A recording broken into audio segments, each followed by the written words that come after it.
Hello YouTube! It was quite the day for the SP 500. We note that we had a nearly 2% move on a closing basis, up by nearly 2.5, near the high of the day. And if you had the patience to wait for this move, it was a juicy one.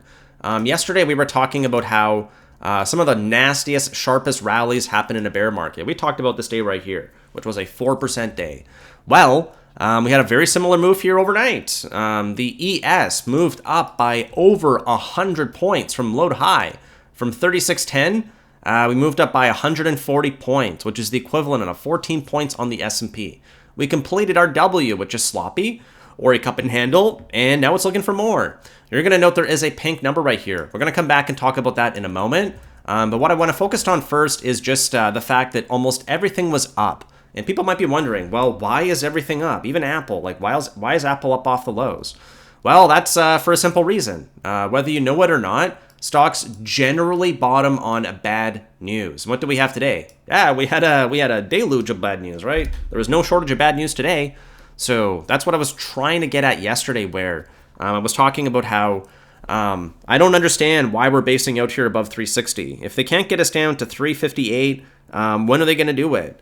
So the fact that we were hovering when there was bad news means that, well, if bad news can't take us down, what can good news do? Well, it can probably make us go up. So there's one more chart we really have to pay attention to, which is going to be the Qs. And this is important because we're now right here at our downtrend. And Apple is going to be a really big clue for us. We're going to look at that chart a little bit later. So today, what I want to focus on is largely going to be the technical analysis. I'm going to avoid looking at any fundamentals or news articles because, frankly, all I care about today is the price action. So as we look here to S&P again, you're going to note that there's pink lines. So what's really important to pay attention to if you watch my videos is that I try to label the chart with different colors. Red means resistance, and then you're going to note that it's a horizontal ray. The horizontal ray is going to signify where I'm getting the value from. What day am I looking back to? So my 380.54 goes back to May 20th. A pink line, and where it starts, means important or pivot. That's why it's pink. And then green means support. So green over here means we got our 200 weekly, which is why it's a line all the way through. Otherwise, we have our monthly low, and we got our low from the big push off here, roughly 370, roughly 380, and we've poked over it. So if we do something here that I've done on the videos a little bit before, we go here to we're going to take a horizontal ray. We're going to snap it to the high here from the gap, and this is the trade I am really interested in doing.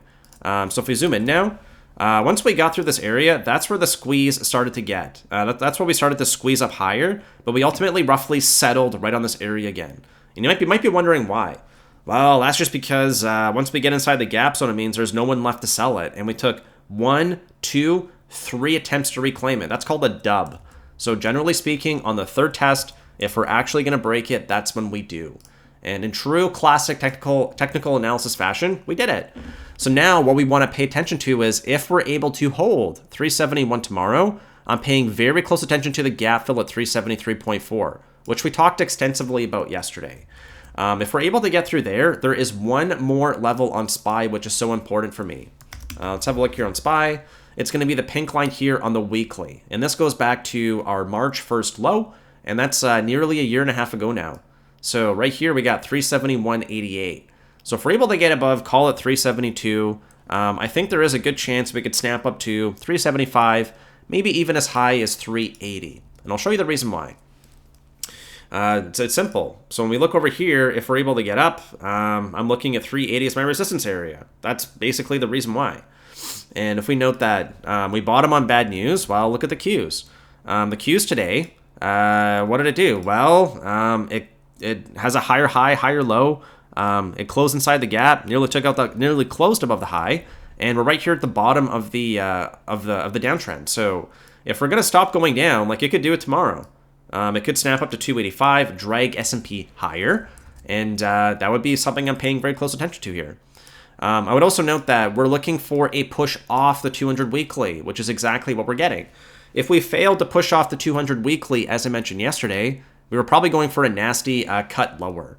So now that we understand the technical reasons, there is, excuse me, one more thing I want to pay attention to here, which is just the options, because I noticed something this morning that I pointed out in our Slack group. You can click on the link in the description if you want to learn more about that. This is for the 28th, but before I look at these ones, I just want to talk about what there was for the 30th, which is the quarterly expiry. Yesterday, there was 120,000 in OI at 260 put, and today that got reduced down to 60, which means that they actually closed out half of their book. And why would they do that? Well, they would do that because they think we're going to be going higher today, and they just want to salvage the premium. So that's really important to me. That's what really started the move higher this morning. And then if we look at who got paid today, oh my goodness, did these bulls get paid? They started buying at 365, and what's notable is this open interest between 370 and 372, which we hit. So I'm guessing they were able to salvage and get all their money back. And this right here was really impressive, 350,000 at 370, which actually closed in the money. So they closed in the money, and they massaged it really hard all day today, but ultimately allowed it to go higher. In return, what did they get? Well, they got all this put premium. It all got torched. 370 was exactly the max pain based on where they were able to get it going into the close. So if the options gave us an excellent clue today, what do they tell us for Friday? Well, you know the exact area I'm looking at now, 373.44. And ironically, at the open compared to now, those 370 calls we just looked at, they were priced at 1%. They were priced at 370. So now they're worth 430 here at the close. They're a little bit in the money because we closed here 370.5. What this implies is that if they want to get their money back, we got to be at 375 on Friday basically. So we're going to fill the gap and we're going to close there. We're going to close there. Why? Because this is for Friday. And this is also going to be for the close of the month. So this is kind of really important. And we briefly touched on window dressing yesterday. I'm going to skip it for today. We can talk about it on the Friday stream if you guys want to. But when we look here, what's notable? Well, this 365 is still pretty juicy. And they got 375, 370. So if this is just a trap for the bulls, we're going to find out tomorrow. If we're going to fill that gap, when the gap gets filled, how we react to it is going to tell me everything I need to know.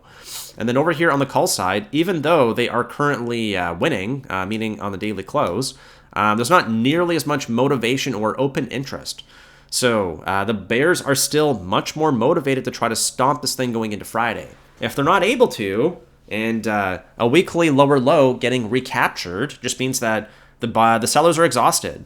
They closed out 60,000 of those puts just at one strike. That's just the one I was paying attention to. They closed out 20% of their short on the futures last week. Why would they do that? Unless they think now's the time to start unwinding the short a little bit and trade around a core position. So if the bulls are correct, we could go up as high as 375. That's where the premiums were for the 370s. There's a straddle being built, it looks like. So I'm paying very close attention. We have to also remember that we are fish swimming upstream if we are bullish. So as nice as this move was, we have to be mindful that if we are traders, we just want to be in and out before the end of the day. And today was a great day for trading. If you're an investor, this can be difficult because you're not sure whether you should have built a position. Oh my God, I should have bought the open. I should have bought here, should have bought there. There's all these shoulda, woulda, coulda. I would really encourage you not to focus on that. So now what I want to do is focus on a few charts which are going to be the most important ones for me going into the rest of the week here. First of all, as we look across the board, it's pretty much everything that's looking good for a bull market. We note that the dollar's finally down, finally got damped, bearish engulfing candle. VIX, bearish engulfing candle. 2-year note, nice stomp. 10-year note, nice stomp, bearish engulfing. So if this is the start of more, I want to see more red on all four of those things tomorrow. The dollar, the VIX, the 2-year, the 10-year. And that's because of what happened in the Bank of England. There is likely not going to be contagion to the US, but there is likely some confidence being lost in policymakers, people like Jerome Powell and people over at the Fed. Why? Hey, the Bank of England broke something within a week of Truss coming into office. Now she's in hiding. Jerome, I don't know, right? They're probably going to break something. When? I don't know, but something's definitely going to break. All right, I'd also just quickly note that gold actually caught a nice bid today, up by 2%, and I think that that's because people are realizing that the gold might actually be the most boring, but also the oldest currency, and not yielding anything actually sounds pretty good when you look at what's been happening to the broader market. So a couple more charts for us to look at. We already looked at SPY. Now we're going to look at QQQ, which we already did right here around 280. And I would note that these are still roughly synced up, but they're off by $10 now. So 370, 280, they're still really close. The last two charts I want to look at are going to be Apple because Apple's the big dog. Apple's the king. And what's so interesting to me is as I look to Apple here, first of all, massive hammer, gap down, pump up, closed right around the low yesterday. Gap is filled. It's right back here at 150. So if we zoom out to a weekly chart, we recognize that Apple's got a doji now. When last week it looked a lot, yesterday it looked a lot better. Now it's got a doji. So doji means indecision. And as a rule of thumb, everyone's always waiting to see what is going to happen if Apple has a bad catalyst. Well, we got it. We got the reaction. One day is not a trend. So we're going to have to see at least one more day, notably into Friday to see what happens. But so far it's looking okay. There's one more indicator here, which is giving me a signal. So over here we got a death cross. And then over here we got a golden cross. And it actually just crossed. The 50 MA is now 160.29, sorry. And the 200 MA is 160.21. That's a golden cross. Nice. Apple the king. Apple the best. Apple silky smooth. And I actually got an Apple order today. So I am doing my part to support the stonk. In return, if you could smash a thumbs up, I would greatly appreciate it. Now looking at Tesla, the other leader. So when we look here to Tesla, it's now below both its averages. It's been doing well so far this week. And we got that exact same thing here. We got the death cross. And now we are about to form the golden cross. Golden cross is when the blue line goes over the black one. So it's pretty close here. It's off by about $2. So if Apple and Tesla are still the kings, I want to see these ones shine again tomorrow. With that said, I thank you so much for watching. The video that's going to come up here in a moment will give you a deeper look over my thoughts coming into this week and where I think we're going to go. Otherwise, thank you so much for watching, and I look forward to seeing you tomorrow. Thank you.